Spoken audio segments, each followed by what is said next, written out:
so excited to have you. We want to tell you, how many of you are here for the first time?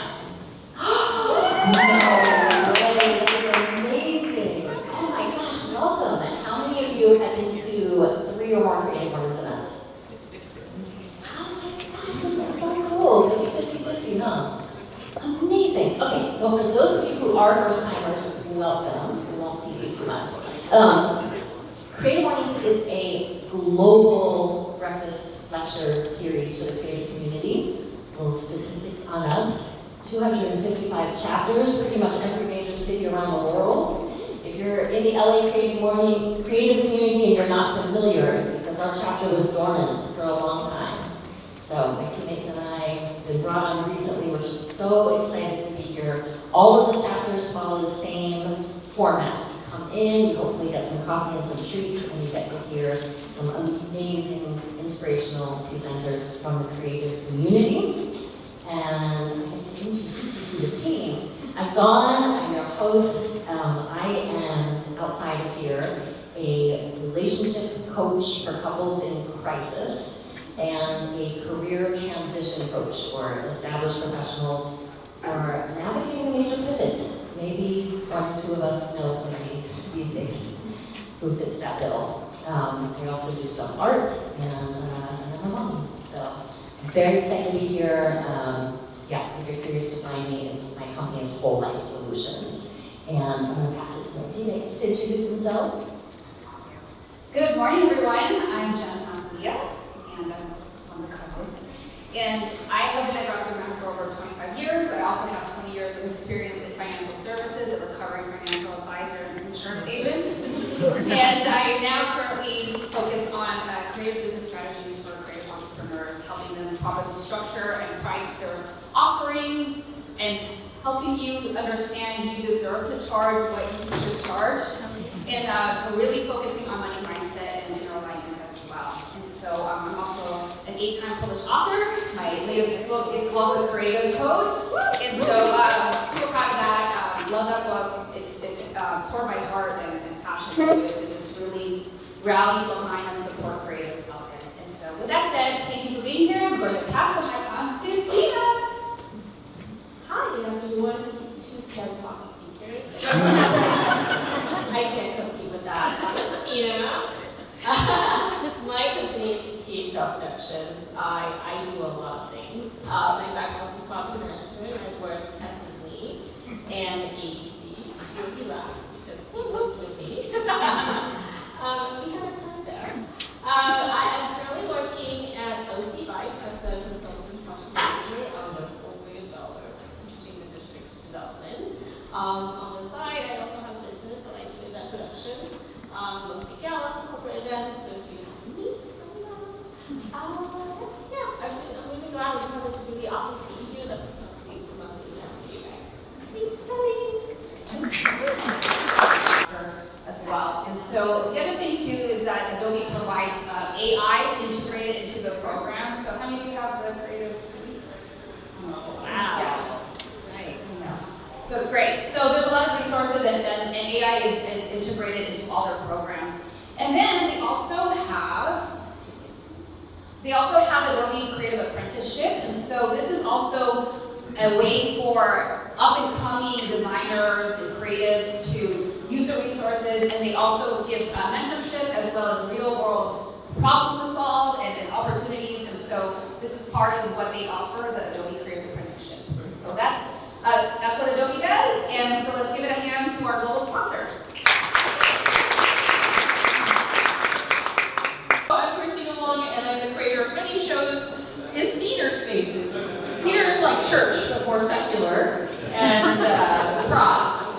And I see another friend here showed up for me. And let's see, the last one, Sweatshop Overlord, was the finalist for the Pulitzer. And today, let's see. Oh, you know how John found me? Not through all my accolades and all the work I've done, but from an incredible colleague, AI. So I actually, this is John's actual AI search for me that brought me here. Dawn was looking for comics who can energize a CreativeMornings crowd. Anyway, hopefully this will be worth a little water.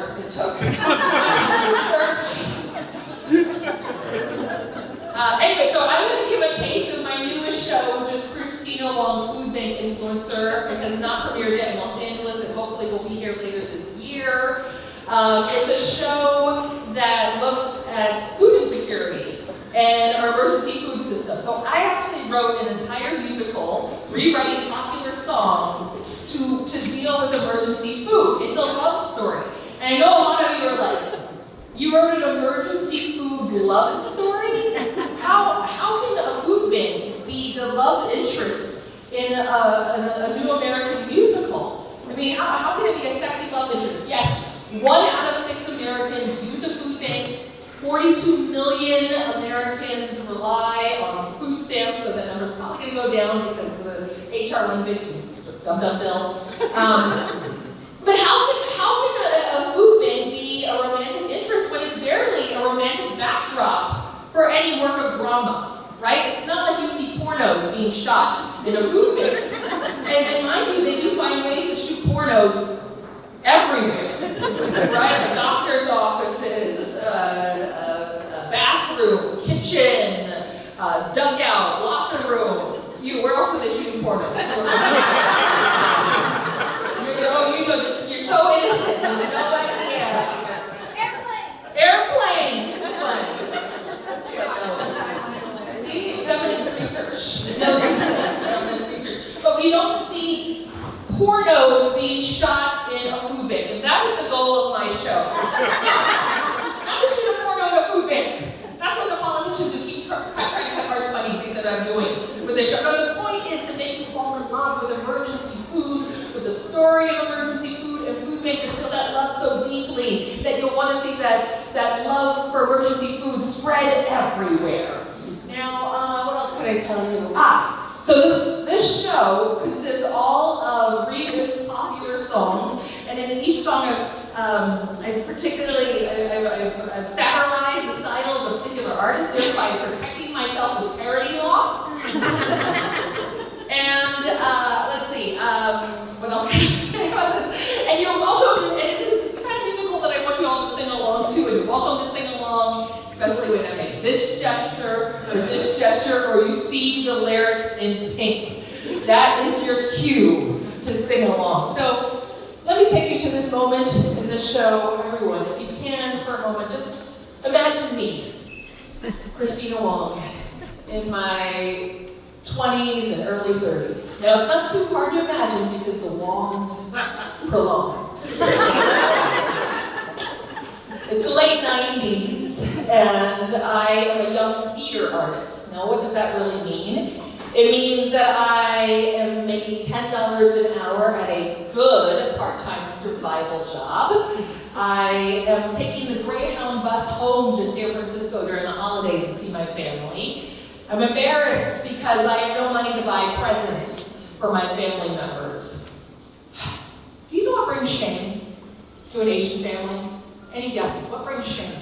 Bad grades. Everything brings shame to an Asian family. Asking for help brings shame. Not having enough brings shame. So I wasn't going to lower myself by borrowing money to get an edge up on day-to-day existence. Instead, I would buck up. And I would find other ways to get my food. And it cost me all right.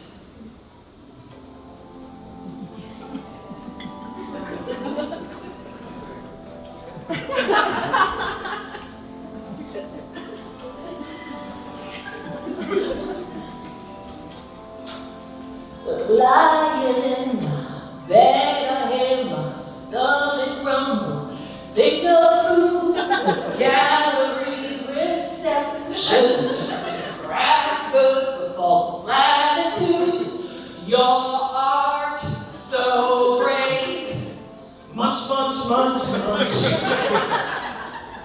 Tupperware in my purse. Food for mama early 30s. It was dinner dates with boring men, nodding politely. Don't care what you have said. Check comes, I stall. Reach for my purse. Pretending to go Dutch. You swipe right and you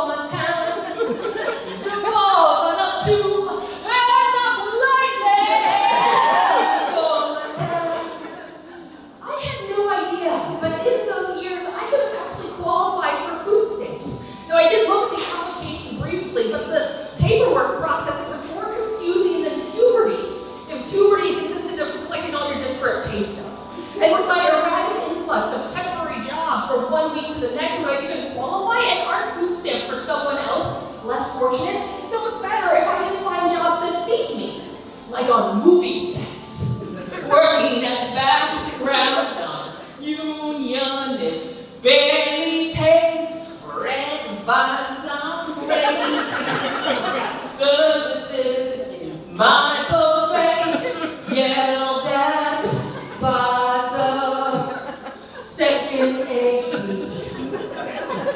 Hey, I thought this food was free. I'm not first on the call sheet, but I'm eating food for my time.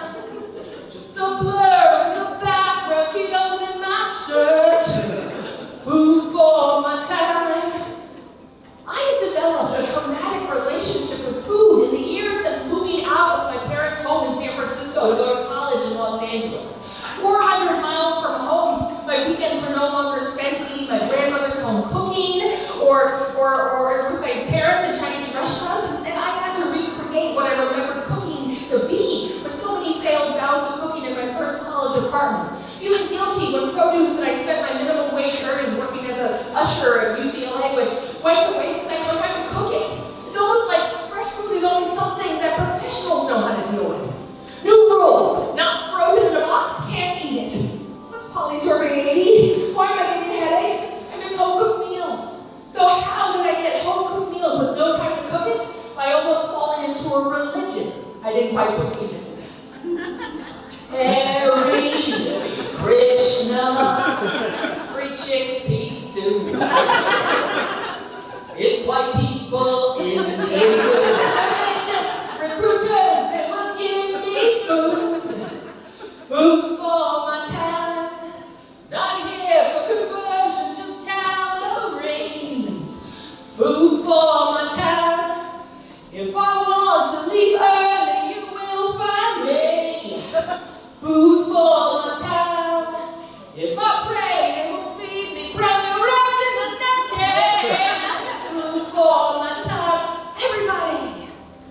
Food for my time. Food for my time. Food for my time. 5 more. Food for my time. Food for my time. Food for my time. Last one, 2 more. Food for my time. Scout. Food for my time.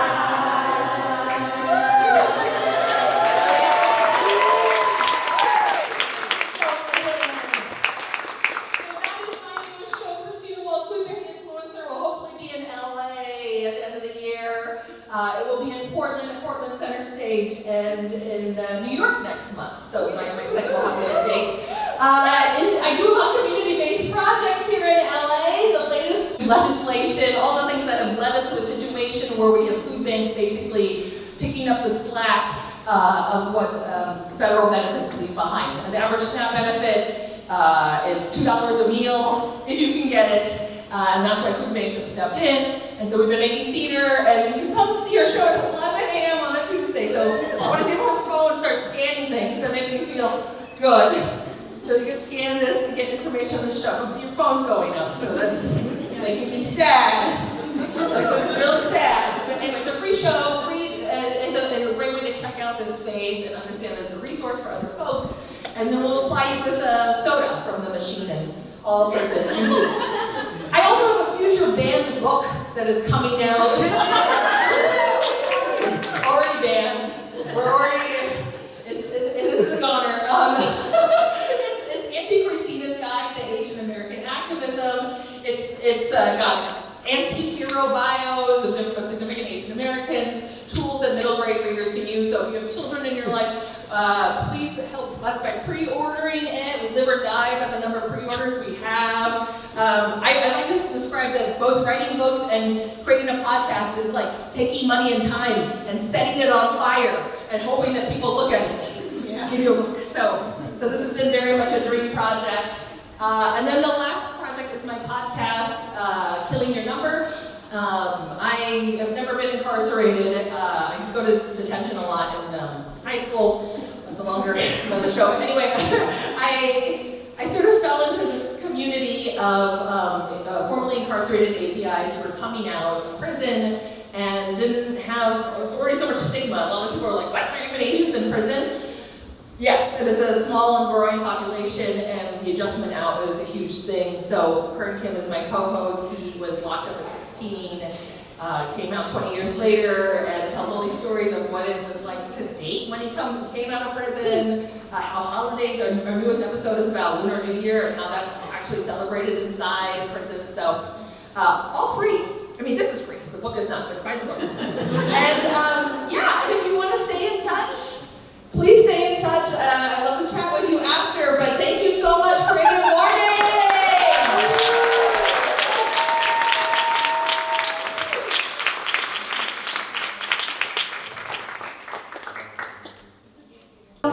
Hi everyone, my name is Krystie. This is the super mutt that we mentioned in my bio.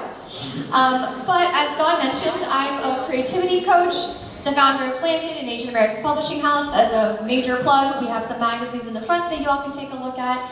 And I'm a self-described queen of pivots. So it makes a lot of sense that Dawn invited me to be the speaker for this month's talk because it's all about the windy path of the Camino.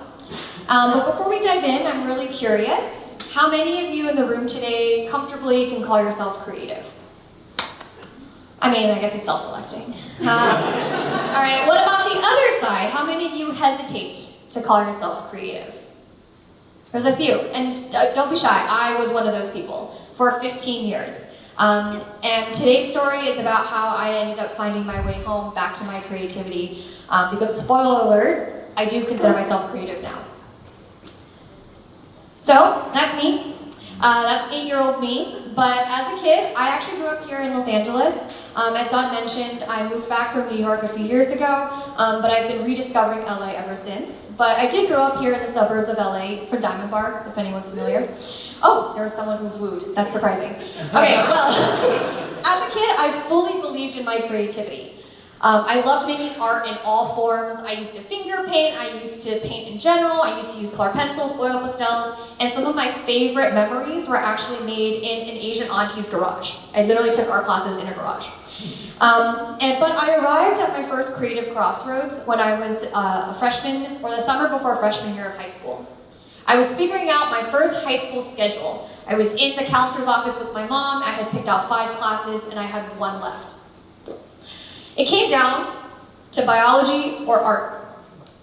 And I knew that I really wanted to do art, but there was a voice inside me, kind of the same voice that Kristina mentioned earlier, that told me that art wasn't the right choice. It actually was the choice that was bad for my future. And so I sat there, and the counselor goes, "So what's it gonna be?" And I told myself inside that I really wanted to pick art, but really what came out of my mouth was, I guess if it's between biology and art, I'm gonna pick biology. My mom nodded with approval and said, "Good choice." That seemingly small decision led me on a path of chasing the quintessential Asian American dream. A path whose trail markers are security, stability, and saving face. A path that deems creativity as very, very frivolous. And I kept on this path for 10 years. In college, I chose a practical major, I chose business. And I started my career in management consulting. Each choice was safe, but it brought me further and further away from the kid who loved playing with oil pastels and writing whimsical stories. And eventually, somewhere along the way, I stopped believing that I was creative. When these narratives are reinforced by cultural stigma and societal pressure, it's no surprise that we start to believe them as truth. So much so that despite any evidence to the contrary, we still remain in serious denial. This is just a part of my career path, but my career, when I tell people, has just been a long process of elimination. Each pivot got me closer just a little bit to feeling like a creative, but I'm sure some of you can relate. When you're in a field where creativity is exclusively labeled for people who are designers, it's very, very hard to see yourself as creative, let alone to call yourself a creative. So for over 10 years, I was what Julia Cameron, the author of Tiny Brooklyn Apartment, started Slanted in 2017 as a 5 to 9 passion project. I was living my Andy Sachs Devil Wears Prada life, determining the creative vision for the magazine, editing every single piece, and writing the editor's letter, directing art shoots, and yet I still couldn't call myself creative. And one day, during a morning meditation 5 years after I started Slanted, an idea monster that looked like Sully from Monsters, Inc. showed up. He showed up at my door with a suitcase and looked me straight in the eye and said, "If you don't pay attention to me, I'm leaving." It had been 5 years since I started Slanted. That fuzzy monster was a manifestation of the ambition that I had for Slanted's future. It was bigger, bolder, and hairier than I could have ever imagined, and it was much bigger than the original vision that my friends and I conceived in my apartment. And of course, it scared the hell out of me. My inner critic burst out screaming and planted seeds of self-doubt. Luckily, I had just finished reading Elizabeth Gilbert's Big Magic. As you can tell, I love reading self-help books. And an idea from that book really stood out. It was the idea that ideas are sentient. They're living beings that are looking for the right person to bring them to life. And if you don't pay attention to this idea, then it goes and finds someone else to bring it to life. And I did not want that to happen to Slanted. So I blocked the door and I refused to let it out. I decided that I was going to do something about it. And a year later, Slanted became a nonprofit publishing house that has now published over 200 Asian American writers and artists across the globe.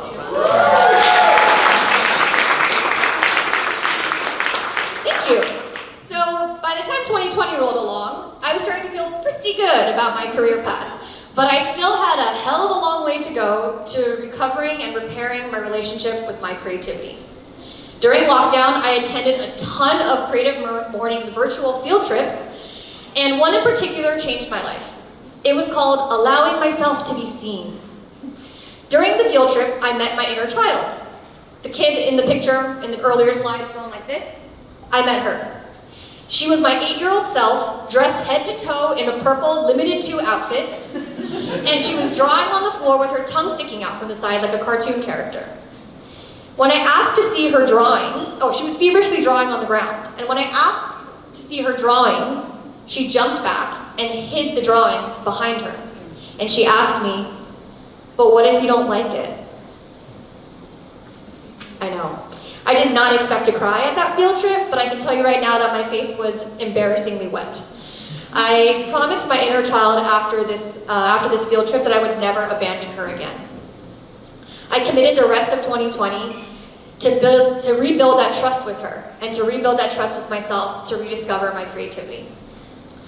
And here are some of the lessons I learned along the way, along my Camino, and then also to pay for my first writing residency. I had never asked for help like this before, so vulnerably, and as Kristina shared, asking for help in the Asian community was a huge, huge taboo. But I was terrified and I did it anyway, because fuck it, why not? And my community showed up. Here are some snapshots of emails that people shared with me. I have a lot of text messages that I've screenshotted and saved for myself when I'm feeling down. But I was really surprised. People didn't just donate money. They sent me messages of love and encouragement, which gave me the confidence boost to believe in my creativity the same way that they always believed in me. And sometimes we just need people to reflect back ourselves to reflect us back to ourselves. So who's been holding the truth for you? Can you give them permission to reflect you back to yourself? Number 2, experiment your way forward. In 2022, I quit my last full-time job and took a long sabbatical to rest and play. At the end of it, I decided to explore a new creative path, coaching. And instead of waiting to feel fully ready or have the perfect plan, I approached the first 2 years as one big experiment. I started small. I followed my curiosities and I kept saying yes to what felt aligned. I started with pro bono clients, a lot of whom were friends. I collaborated with friends and mentors on events. You can see some here, doing floral arrangements. I'm up here prototyping ideas at another co-working space with some friends. And I essentially just kept saying yes to whatever felt aligned and whatever felt alive. And of course, not all of it worked. Some of them were major fails. I posted a co-working event online where no one showed up. But it's okay, because each experiment revealed to me something deeper about my calling, about my purpose, about my mission. And it has directly shaped my coaching practice today. What I learned is the path reveals itself as you walk it. So what's one small experiment that you could try today? A workshop, a conversation, a fun hobby. My only other tip there is to leave a little room for surprise. And the last one is practice. Despite feeling deeply aligned in my work today, I still deal with my inner critic. Kind of looks like that. And she likes to pop up every once in a while when I'm about to start something new or about to meet with a new client, and she's really mean. She'll say things like, "Who do you think you are? You're not a real coach. You've been so late to the game. Are you sure you should be doing this?" And when she shows up, I remember the promise I made to my younger self. And instead of telling my inner critic to scram, I tell her, "Thank you for trying to protect me. I see you. I know you're scared. But I'm going to try anyway, and we're going to be fine. Now come have some cake with me." And that's exactly what Yumi Sakugawa proposes in this wonderful book called Your Illustrated Guide to Becoming One with the Universe. But I love it, and it turns out inner critics really love cake too. So learning to be kind to yourself when the past, I have a sneaking suspicion that the 8-year-old Krystie, the one in the all purple set, isn't the least bit surprised. Never in my adult life did I think I would be able to confidently call myself creative. I used to beat myself up for taking an untraditional path, for never being able to stick with one thing for very long. But actually the pivots helped me realize and get more clarity around who I am, what I care about, and what I'm meant to do. Today, I wholeheartedly embrace my multi-passionate creative life, and I know that I could have only gotten there by walking a very non-linear path. My coaching practice was born from being lost and unmoored myself, and I now have the joy of helping other people see what I couldn't see in myself for so long. That it's never too late to chart your own path, and that your creativity is not something that you lose. It's something that you never stop having. And if you take anything away from my story today, it's simply that your wrong turns aren't detours and they're not mistakes. The pivots, those are the path. And even if it does, especially if it doesn't look like what you thought it would. I hope today that my story inspires you to explore a new fork in the road. Because who knows? It could very well lead you down a path to your most expansive, vibrant, and creative life. Thank you.